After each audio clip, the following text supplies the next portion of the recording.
Kisah Nabi Yusuf alaihi salam.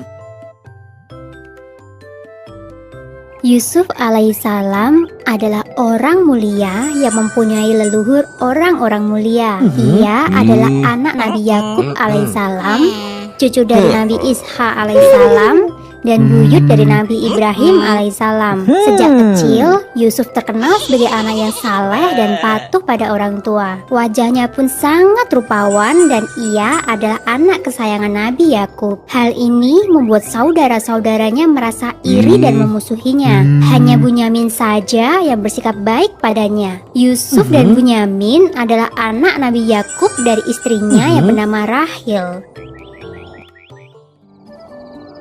Suatu ketika, Yusuf menceritakan tentang mimpi yang dia dapat kepada ayahnya. Ia bermimpi melihat 11 bintang, matahari, dan bulan sedang bersujud kepadanya. Nabi Yakub berkata, mimpi itu adalah nubuat atau takdir yang akan terjadi. Kelak, Yusuf akan menjadi orang yang mulia. 11 bintang melambangkan saudara-saudaranya, matahari melambangkan Nabi Yakub, dan bulan melambangkan ibunya Rahil. Nabi Yakub meminta agar Yusuf merahasiakan arti mimpi tersebut. Ia khawatir Yusuf akan dicelakai oleh para saudaranya. Meskipun mimpi itu tetap menjadi rahasia, ke-10 saudaranya yang terlanjur membencinya itu merencanakan satu rencana jahat.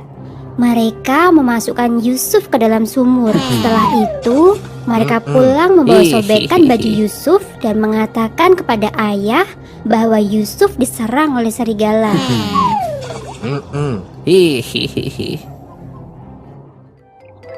Allah Subhanahu wa Ta'ala memberikan perlindungan dan pertolongan kepada Yusuf. Yusuf ditemukan oleh Malik, seorang khalifah, dan kemudian menjual Yusuf kepada Khiftir al-Aziz, seorang wasir agung di Mesir. Karena berwajah tampan dan cerdas, Yusuf kemudian diangkat anak oleh sang wasir agung.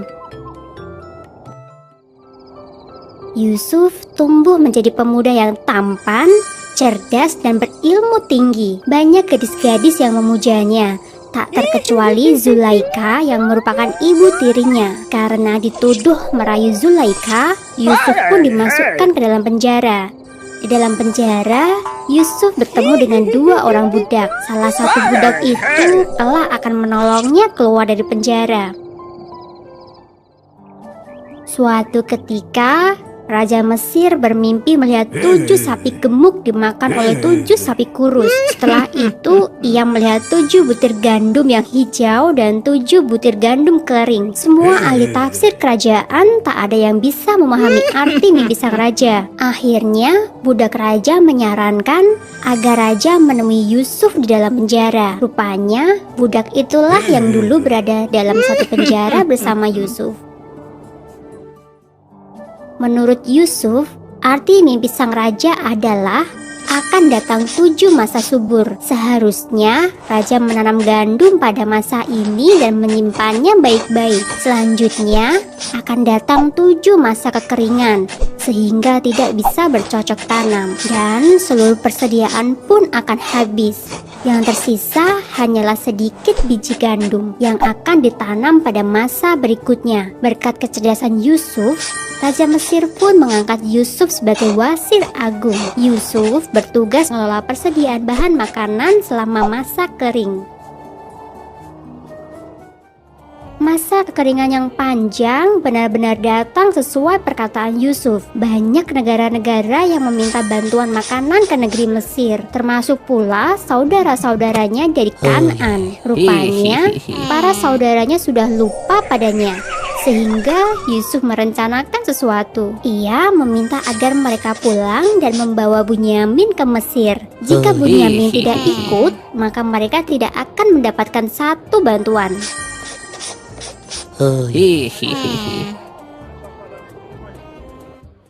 Meskipun merasa heran, para saudara kembali ke Kanaan untuk menjemput Bunyamin. Yusuf sangat senang bisa bertemu dengan Bunyamin. Ia pun mencari cara agar Bunyamin tetap tinggal di Mesir. Di dalam karung Bunyamin, Yusuf memasukkan sebuah piala emas.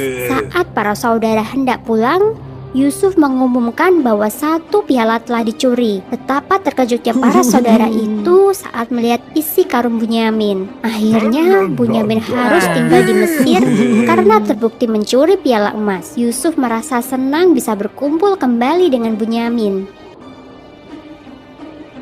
Para saudara akhirnya pulang menyampaikan berita sedih itu kepada ayah mereka. Nabi Yakub yang masih sedih karena kehilangan Yusuf kini bertambah sedih karena Bunyamin pun hilang.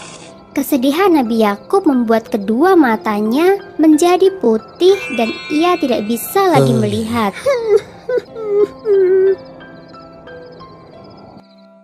Nabi Yakub memerintahkan agar anak-anaknya kembali ke Mesir untuk menjemput Bunyamin. Setibanya di Mesir, mereka menceritakan keadaan ayah dan memohon agar Bunyamin diizinkan pulang ke Kanaan. Mendengar cerita para saudara, Yusuf pun memberitahukan siapa dirinya. Para saudara itu merasa terkejut. Mereka tidak menyangka jika Yusuf masih hidup. Kemuliaan sifat Yusuf terlihat ketika ia memaafkan semua saudaranya. Ia kemudian meminta agar saudaranya pulang menjemput ayah serta ibunya. Yusuf mengundang mereka semua untuk tinggal di Mesir. Nabi Yakub alaihissalam dan seluruh keluarganya berkumpul di Mesir. Mata Nabi Yakub kembali bisa melihat. Ia merasa begitu bahagia bisa bertemu dengan Yusuf. Karena kecakapan Yusuf mengelola ekonomi di Mesir, Yusuf kemudian diangkat menjadi raja Mesir.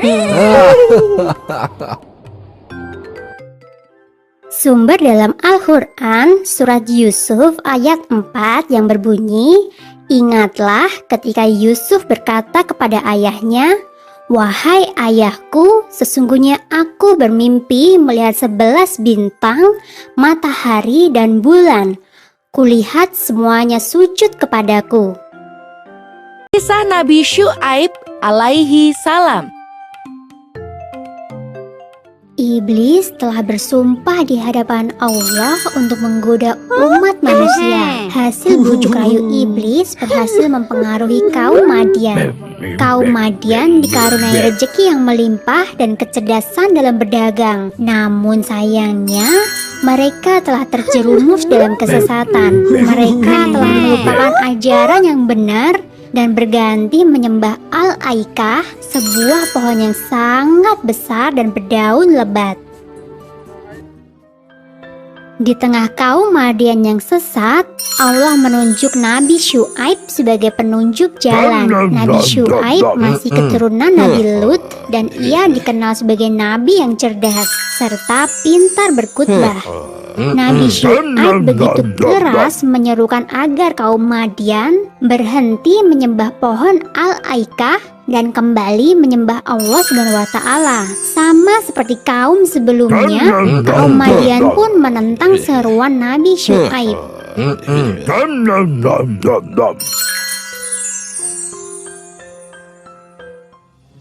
Dalam berdagang, kaum Madian sering kali berbuat curang. Mereka sengaja mengurangi timbangan dan merugikan para pembeli. Karenanya, Nabi Syu'aib menyerukan agar mereka berdagang dengan jujur. Seruan Nabi Syu'aib ini semakin membuat marah kaum Madian.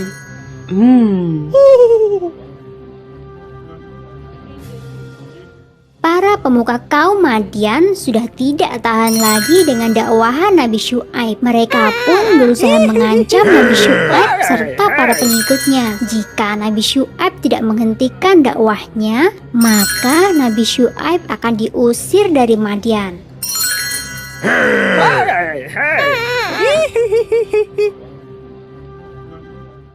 Sikap kaum Madian yang selalu menolak dakwah Nabi Syu'aib membuat sang Nabi merasa sedih. Nabi Syu'aib kemudian berdoa dan memohon petunjuk. Allah pun memerintahkan agar Nabi Syu'aib pergi dari Madian. Setelah itu, Allah mengguncang Madian dengan gempa yang sangat dahsyat. Allah mengutus Nabi Syu'aib untuk berdakwah di Ashabul Aikah. Tempat itu tidak jauh dari Madian, dan masyarakatnya pun sama dengan kaum Madian. Mereka menentang dengan keras dakwahan Nabi Syu'aib. Bahkan Peristiwa hancurnya kaum Madian tidak membuat mereka takut. Penduduk Ashabul Aikah menantang Nabi Syuaib untuk mendatangkan hukuman dari Allah sesuai cerita Nabi tentang kaum Madian. Kemusyrikan dan kekafiran kaum Ashabul Aikah mendatangkan hukuman dari Allah. Tiba-tiba saja mereka merasakan udara yang sangat panas membakar seluruh tubuh. Hawa panas itu berlangsung selama 7 hari berturut-turut. Setelah itu, langit berwarna hitam pekat, menandakan hujan akan segera turun. Namun, yang turun bukanlah air, melainkan api batu bara yang menyala. Sungguh luar biasa hukuman dari Allah bagi kaum-kaum yang sesat dan tidak mau beriman. Nabi Syuaib bersama pengikutnya kembali ke Madian. Kota itu tidak rusak meskipun diterjang gempa yang dahsyat. Hanya orang-orang yang menentang Allah saja yang dimusnahkan pada hari itu. Setelah itu, Nabi Syuaib kembali meneruskan dakwahnya. Sumber dalam Al-Quran surat Hud ayat 84 yang berbunyi, "Dan kepada penduduk Madian kami utus saudara mereka Syuaib. Ia berkata, 'Hai kaumku, sembahlah Allah. Sekali-kali tiada Tuhan bagimu selain Dia, dan janganlah kamu kurangi takaran dan timbangan. Sesungguhnya aku melihat kamu dalam keadaan yang baik, dan sesungguhnya aku khawatir terhadapmu akan azab hari yang membinasakan.'"